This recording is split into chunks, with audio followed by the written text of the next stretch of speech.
เจ้าที่เห็นอยู่ตอนนี้แม่นอยู่ภายในประเทศเวียดนามเด้อเจ้าคณะผู้แทนขั้นสูงสเวียดนามเองก็ได้มีการวางพวงมาลาหาสหายพลเอกคำไต่ศรีพันดร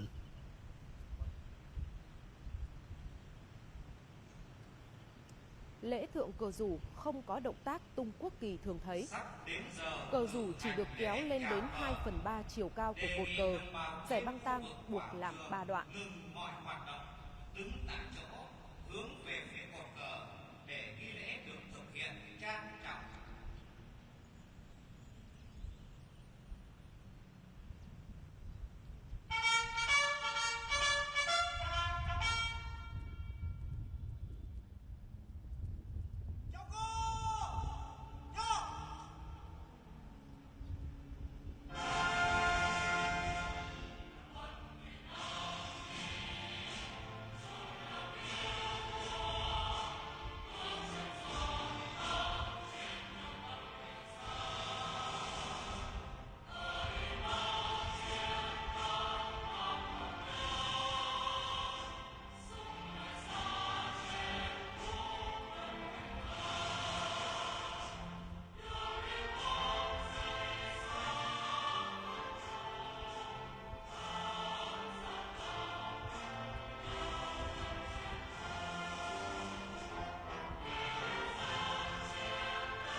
นอกจากคณะผู้แทนขั้นสูง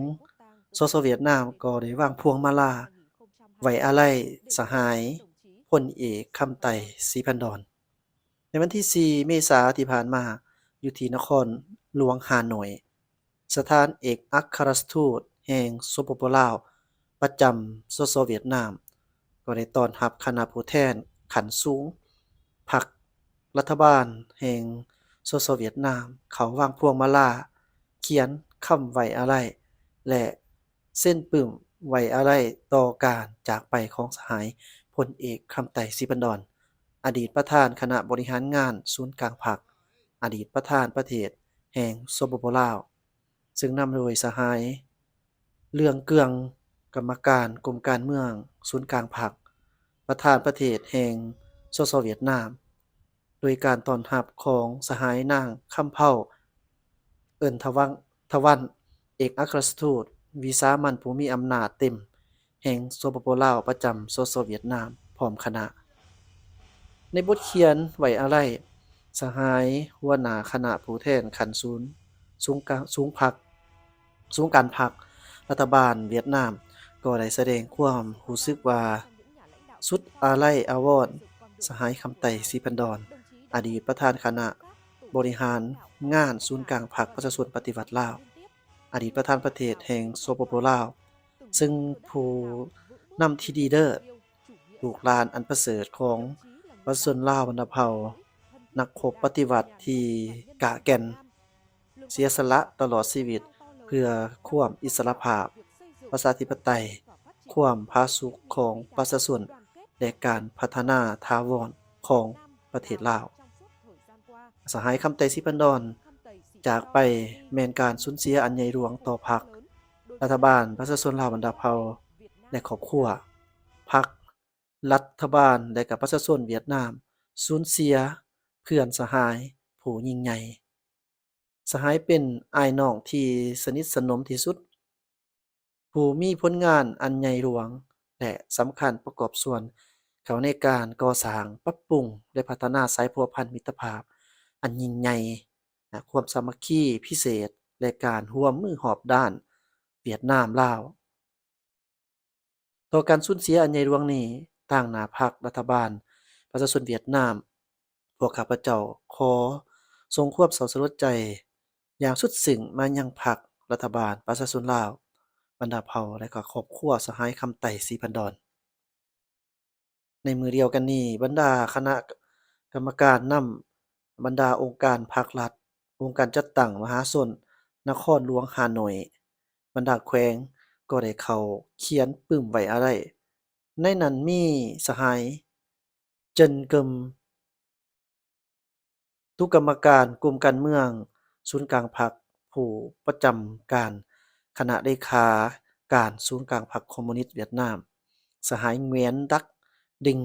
รองประธานสภาแห่งชาติสหายปุ๋ยทิมิงควยเลขาคณะพรรคนครหลวงฮานอยสหายนางหวูเวียดจางผู้อำนวยการใหญ่สำนักข่าวสารเวียดนามสหายปุ๋ยกวงหุยเลขาเซาหนุ่มคอมมิวนิสต์เวียดนามสหายเงวียนทิเตียนประธานศูนย์กลางพรรคสหพันธ์แม่หญิงเวียดนามสมาคมมิตรภาพลาวเวียดนามสหพันธ์องค์การจัดตั้งมิตรภาพเวียดนามสหพันธ์องค์การจัดตั้งมิตรภาพนครฮานอยบรรดาการนำกระทรวงการนำแขวงบรรดาสถาบันการศึกษาคณะประสานงานอดีตทหารอาสาสมัครและเสี่ยวซ่านเวียดนามอยู่ลาวบรรดาสถานทูตต่างประเทศประจำสเวียดนาม25ประเทศก็ได้ไปวางพวงมาลาและเขียนปึ้มไว้อาลัยสหายพลเอกคำไตศรีพันดร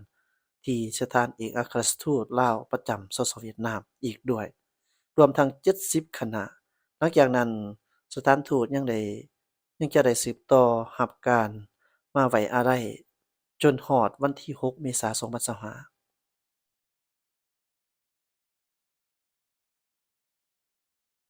นอกนี้เราก็เห็นสำนักข่าวสื่อออนไลน์ของทางสเวียดนามเองก็ได้พากันลงข่าวเกี่ยวกับเรื่องการจากไปโดยที่บ่มีวันหวนคืนกลับมาของทางสหายพลเอกคำไตศรีพันดรถือว่าได้มีการแพร่ทางโซเชียลออนไลน์อย่างกว้างขวางทั้งนี้เราก็เห็นสื่อได้ถึงมิตรภาพที่แน่นหนาระหว่างเวียดนามและลาวและเวียดนามบ่ว่าจะเป็นทางคณะรัฐบาลการนำเองบริษัทห้างร้านและก็รวมทั้งประชาชนนักศึกษาที่ได้ศึกษาหำเรียนอยู่ที่เวียดนามและก็นักศึกษาเวียดนามที่ได้ศึกษา Tại em đang có mặt ở Đại sứ quán Lào tại thủ đô Hà Nội. Bây giờ em sẽ vào viếng và cung cấp thông tin chi tiết cho mọi người nhé. Quốc tang bên Lào sẽ không có băng tang như bên Việt Nam, chỉ có hạ cờ xuống thôi ạ. Khi mới vào, em được hướng dẫn viết sổ tang. Sau đó, em được bác đại sứ Lào tại Việt Nam đưa tới trước di ảnh của đại tướng Khăm Tay Sip Văn Đòn, nguyên chủ tịch Đảng Nhân dân Cách mạng Lào, nguyên chủ tịch nước Cộng hòa Dân chủ Nhân dân Lào để làm lễ. Sinh viên Lào và Lào Kiều muốn đến thăm viếng thì có thể đến thứ Bảy, Chủ nhật tuần này nhé. Sinh viên Lào đang học tập và sinh sống tại Việt Nam. Khi nhìn thấy lá cờ Việt Nam buộc băng tang, em vô cùng cảm thấy xúc động và cảm ơn ạ. Khop chay lai.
Kamanyutakan